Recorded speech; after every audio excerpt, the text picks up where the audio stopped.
All right, time for lesson 8.2, converting metric units of liquid volume. So here's your stunning I can statement. I bet you can't guess it. Here it is. I can convert metric units of liquid volume. Voila! Go ahead and write that down. We'll get started. Okay, so I can convert metric units of liquid volume, and I think the important thing to do is just do a quick review. So when we're talking about liquid volume, okay, we are talking about liquid volume being the measure of the amount of space a liquid occupies. Well, what does that mean in English? Okay, well, if we take a look at these bottles of Coke, this 1 liter bottle of Coke, okay, that means that where the line of Coke is right here, that's 1 liter. That's how much space the Coke is taking up inside the container. And this is 2 liters, okay? So that's what that means. That's how much space the liquid is taking up inside the container. All right. So when we talk about units of liquid volume, you'll see that the big thing that's changed from last time is liter, okay? We were dealing with meters when we were talking about length, and now we're talking about units of liquid volume, so we're going to be dealing with liters. So what hasn't changed here are the prefixes. It's still kilo, hecto, deca, deci, centi, and milli. Those all stay the same. The only thing that changes is the suffix or the ending here, okay? So let's go ahead and get started. Same metric anagram works here. So King Henry died unexpectedly drinking chocolate milk, okay? The unit has not remained consistent from the last time because, again, we were talking about length. This time we're talking about how much stuff fits inside, how much liquid fits inside a container, okay?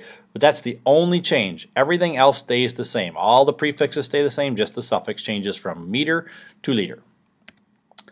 All right, so we're going to take a look at these steps. You'll see again, the thing that's changed here is the ending. And you can see when we abbreviate liter, it is used with a capital L. So milliliter is lowercase m, capital L. I don't know why, it just is. And I really probably should have updated this up here, okay?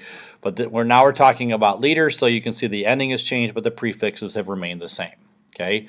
So the largest unit of liquid volume would be way up here, kiloliters, to the smallest down here, which is milliliters. So let's say I need to convert 3 7200 liters to milliliters, okay? So I start with putting my 3.72 or 3 7200 liters on the liter step. I'm going to be moving down the stairs, so I'm going to multiply by 10 each time. So if I multiply that times 10, I end up with 37.2 deciliters. Remember, when I multiply by 10 and there's a decimal, I just simply shift that decimal one spot to the right, okay? Now, multiply by 10 again. Now I've moved that decimal to the end. I get 372 centiliters. And now when I multiply by 10 on the last one, all I can do is add a 0 at the end. And when I do that, I get 3,720 milliliters. So 3.72 liters is equivalent or equal to 3,720 milliliters. Okay, let's look at one more. So now we're going to convert 341 liters to kiloliters. Okay, so I'm going to go all the way up these stairs, all the way. Okay, as I do that, now I'm going to be dividing by 10 because I'm starting at liters and I'm going to be dividing by 10 for each step, or moving that decimal place one spot to the right. So I put my 341 on that step. I do 341 and I divide that by 10.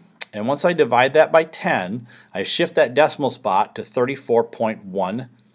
Okay, and then I would take 34.1 and I'm going to divide that by 10 again because I'm moving up another step. That's going to give me 3.41 or 3 41 hundredths.